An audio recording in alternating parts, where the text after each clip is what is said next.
Alright, everyone. Hello, my name is Benjamin, and this is the second video I'm recording this week, which is shocker. I'm actually recording more than one video in a week. Oh my god, the horror. Anyway, so I recently saw this video called Democrats Could Take the Senate in 2020, and I did a quick watch and I decided, you know what, this is actually worth doing. Maybe not a reaction, but properly it might be called a critique. And, yeah. So I'll get into this into just a second. But down in the comments, I want y'all to post what your New Year's resolution was if you made one. Basically, mine was to lose about 30 to 40 pounds. And yes, I can't actually afford to lose that much weight. But the other thing was that the other big one was to ask out this one person I know, and I'll be getting my chance in a few days. Y'all may not actually hear the how that one goes, but if it works out, maybe you will, maybe you won't. I don't know. We'll figure that one out some other time. Also, this weekend I'm going to try and upload an episode of my soapbox where I discuss the Medicare for All proposals. And specifically, I'm going to be going after Warren's because hers is the most fleshed out. And when I say go after, I'm not necessarily going to say it's a bad idea. I probably will, but remember, it's my soapbox. It's my way of, expressing my own personal beliefs on something. I'm only going to try and state facts, but whenever I state my opinions in those, obviously I will clarify when it's my opinion. For example, here I'm going to be kind of critiquing this, but also, covering things I think you got correct. Anyway, so let's crack into this and see how it goes. Oh, fruit I never really liked. Bananas. All right, step back a minute. The news recently has been cuckoo bananas. That's a technical term if you're wondering. In the last month alone, there was a vote to formalize impeachment against Donald Trump. That same Donald Trump tweeted a photoshopped image of himself awarding a medal to a very good dog, Rudy Giuliani. Okay, so I'm not sure what this has to do with the introduction. I guess it's just a way to hook people into things and get people watching and paying attention. Same thing with the Giuliani stuff. But we'll see that in just a minute, how it all ties in, or at least how he tries to tie all this into the Democrats' path to the Senate in 2020, to control of the chamber, I mean. But the reporter, Rudy Giuliani, again, reportedly sought help from the Genius Bar at the Apple Store for locking himself out of his iPhone. We've all been there. All while he was the cybersecurity advisor to the president.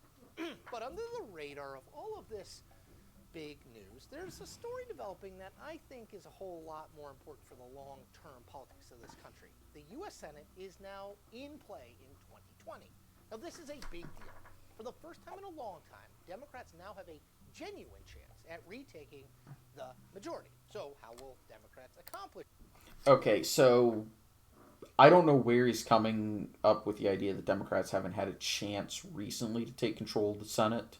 2016, they were favored to take control of the Senate. 2018, a lot of pundits said, oh, there's a realistic chance they could, despite the fact that they're defending a bunch of seats and yada, yada, yada, all that stuff. That is a clickbaity statement, and I think it's a little bit disingenuous, but it gets views. This, you ask. It's a good question that I have an answer for. So here's what we know. To take control of the Senate, Democrats will need a net gain of 3 seats if their side wins the White House in 2020, and 4 seats if Donald Trump gets reelected. It sounds easy, right? It isn't. On top of winning these new seats, more on that in a minute, the Democrats also have to keep the seats they have, including a crucial Alabama one belonging to ultra-vulnerable Democratic Senator Doug Jones, who won by the skin of his teeth in the very red state in a special election in 2017. And that victory was thanks in large part to the weakness of the Republican he faced. You know this guy, former Judge Roy Moore? Yeah, who faced multiple allegations that he had sexually abused and forced himself on teenage women when he was a man. Girls. that's the word he was looking for. Teenage women implies that maybe it was okay. No, girls implies under 18. Yeah, Roy Moore is a pederast, and he deserves any and all hate he gets. Anyway, yeah, his point that Doug Jones is vulnerable. Yeah, that's correct. Because Roy Moore is probably not going to be the nominee again. After Republicans saw how that went in 2018, or more accurately 2017 with the special election and all that. Anyway. It's 30. So, if Republicans put up anyone more electable in 2020, Jeff Sessions, all of a sudden, Jones's chances start looking even dimmer than they already do. Why? Well, according to Gallup, Trump's job approval was 55% in Alabama for all of 2018. That's the 7th highest rating in any state for Trump last year. The 6 states, by the way, where Trump was more popular: West Virginia, Wyoming, South Dakota, North Dakota, Alaska, and Mississippi. Trump carried Alabama by 28 points over Hillary Clinton in 2016. But it's not all bad news bears for the Democrats. There is still, even with Jones, a legitimate path to Senate control. For one thing, Republicans have to defend 23 seats next November, while Democrats have to defend just 12. That's the result of... Okay, so that point gets brought up a lot, and he's going to cover why that's a little disingenuous at best. Mostly because the seats that Republicans are defending are in primarily extremely safe Republican states. But he gets to that as well. The Republican sweep in the 2014 election across much of the Senate map. It's never an easy road for any party when you have to defend twice as many seats as your opponent. But those raw numbers are a little bit deceiving. After all, there are only 2 states, that's Maine and Colorado, among those 23 that A, Hillary Clinton won in 2016, and B, Republican incumbents are seeking re-election in. And the odds have shortened in those in recent months. So let's start in Colorado, where a very interesting Senate race is already taking shape. Earlier this summer, Democrats convinced former Colorado Governor and Denver Mayor John Hickenlooper to drop out of the 2020 presidential race and enter the Senate contest instead. There he is likely to challenge Senator Cory Gardner, who's an incumbent who was already on shaky ground pre-Hickenlooper. Gardner has been, generally speaking, a loyal foot soldier to President Trump, and that may come back to bite him given the current makeup of his state's voters. Trump's favorability rating in Colorado is down, and politics more generally in the state are shifting away from the GOP as the suburbs get more Democratic. In Arizona... All right, so his points on Colorado are pretty much spot on. I'm not going to go too much into depth on this, but yeah, Cory Gardner was always viewed as a vulnerable incumbent in this cycle because Colorado's becoming a much more blue state, and Gardner is a little bit more Republican than you would expect a Republican in Colorado to be in this day and age. Votes more in line with the president is what I meant to kind of state. Than you would expect a senator from Colorado to actually do. And of course, Hickenlooper is a fairly popular governor from the state, so that kind of tilts it definitely in his favor if Hickenlooper does win the primary, which isn't 100%. The primary race may be more interesting on the Democratic side. Anyway, let's listen to Arizona. Astronaut Mark Kelly will face the vulnerable Republican Senator Martha McSally come November. McSally, you'll remember, didn't win her seat. She lost to Senator Kyrsten Sinema in 2018, but then was appointed by the Republican governor to the late Senator John McCain's seat shortly after that loss. It's complicated. Kelly, who is the husband of former Congresswoman Gabby Giffords, and like Giffords, an outspoken gun control advocate, has proven to be an unbelievable fundraiser, ending September 2019 with $9.5 million in the bank. That's more than Joe Biden had on hand at that same time for his presidential bid. And again, he's an astronaut, right? That can't hurt. Now, let's head to the Northeast. All right, so the Arizona race, I think it's deceivingly competitive. I honestly don't think Mark Kelly is going to win the Senate race. McSally lost in 2018, both because it was a reactionary year for Republicans in most places. Arizona is truly a swing state in this day and age, and it's within the levels you would expect for a state that would, flip in the right political environment. 2020 isn't a great political environment for Democrats simply because it's a presidential election year, at least in Senate races. And since, I think, 2012, if a state votes one way in a presidential election, they vote that way in their statewide elections in that exact cycle. So McSally should be favored because Donald Trump is favored to win that race. And the other problem is that Sinema is extremely moderate for a Democrat. She's not super in support of gun control. She voted, I don't think, she didn't vote. I forget exactly what her voting record is, but it's much more conservative than even moderate Dems. It's almost exactly the same as someone, say, a Joe Manchin. It's not quite Joe Manchin conservative, but it's more conservative than you would expect a Democrat to have. So someone like Mark Kelly, who is running with a strong emphasis on gun control, and let's remember that Arizona is in many ways still a Republican state, they're just not Alabama-style Republicanism. They are basically small government, get out of my life and let me have my guns. Okay?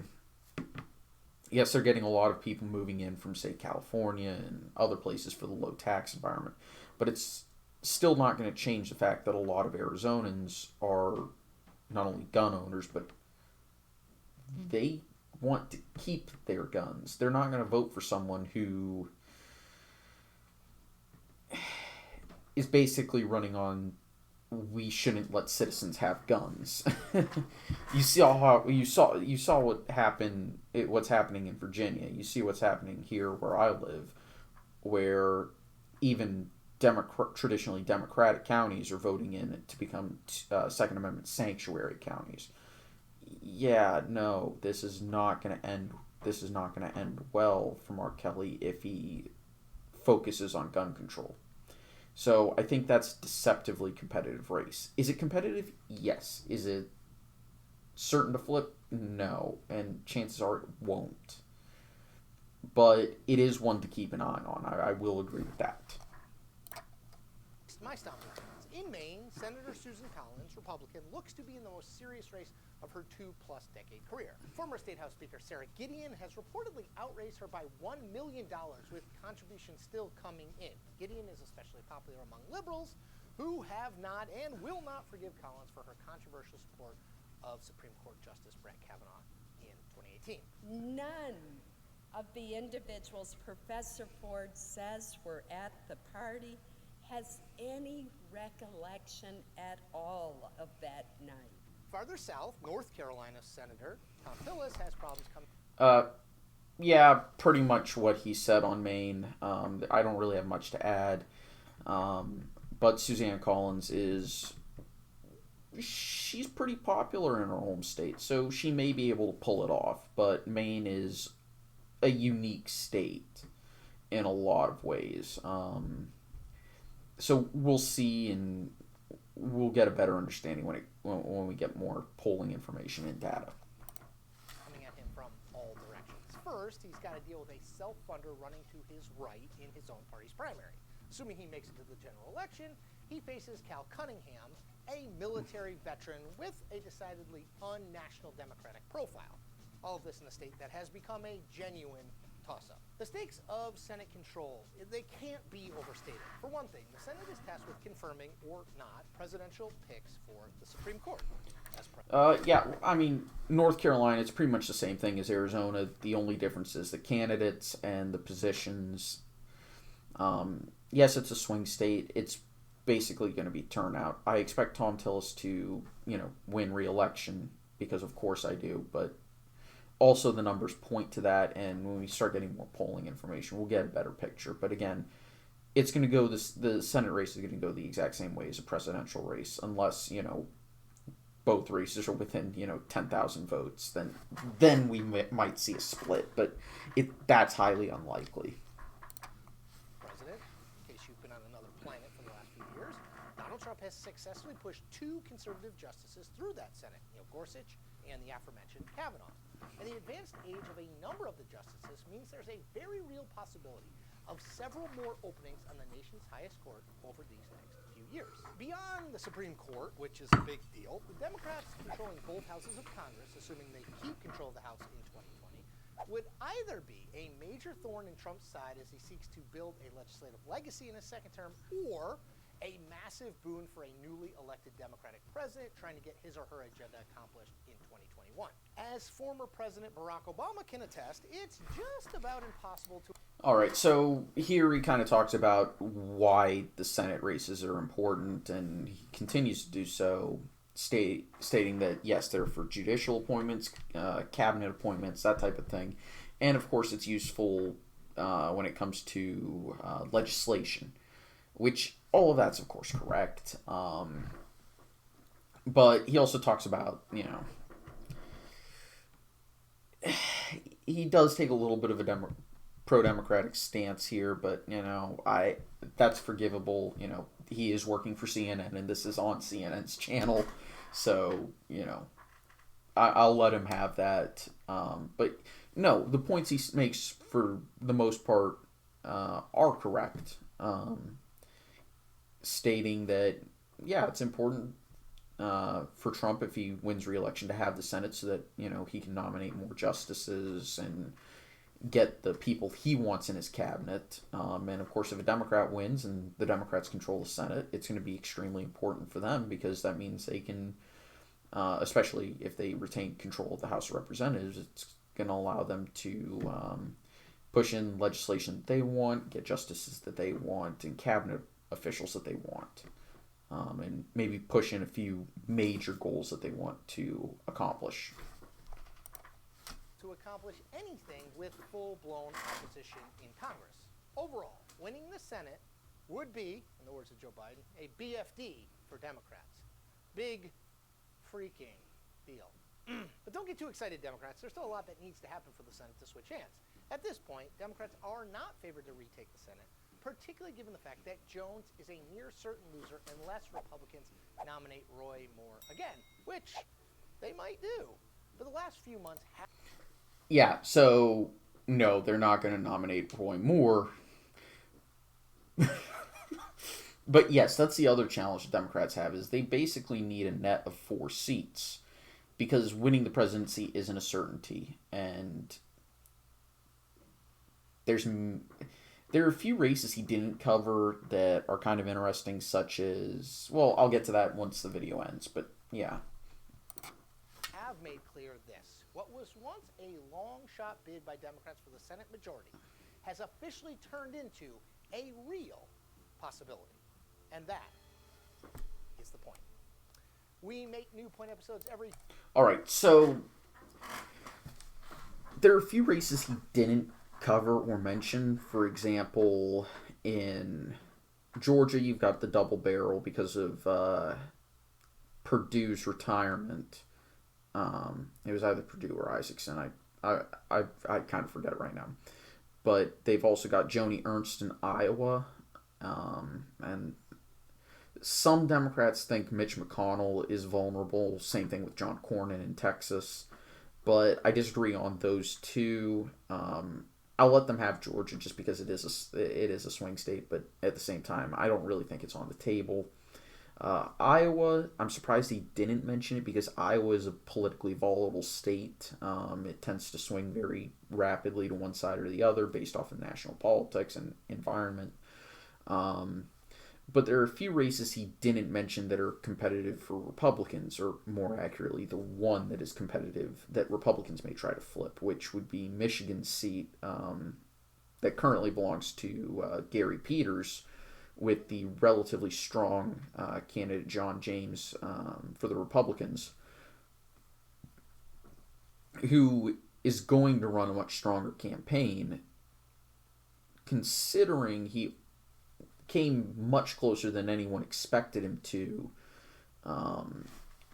when it came to competing against Debbie Stabenow, a very popular incumbent in Michigan.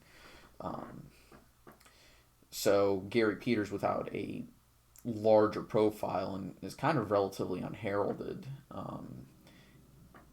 he could lose because John James is, number one, he has a national profile. Republicans are going to put a lot of money into that seat. And the other thing is they're going to be putting a lot of money into Michigan anyway. So that could cause some problems. But anyway, that's kind of where I stand, what I think of all of this. I think it's actually a well done video. I think there are a few points that need a little reworking, but overall it's presented well and the information contained within is solid. But I think they're trying to paint a picture to encourage clicks and make it seem it is a bit contrarian in my opinion, because I think everybody viewed this as a competitive Senate cycle, because the math is there for Democrats if they play their cards right and win the presidency. If they don't do both of those things, they don't have it, but it is entirely possible, and it's been possible the past couple of cycles. This isn't some sort of new, oh my god, Democrats could finally retake the Senate. Well, people were saying that in 2018, and they certainly were saying it in 16. So I think that's let's use a little nuance here, and let's try and accurately report what's going on, first of all. Anyway, that's all I have for today. See y'all next time. Take it easy. Have a nice day. And, of course, I'm going to be putting credit to the video and the creators in the description below. Thank you. Have a nice day. I'll see y'all next time. Bye-bye.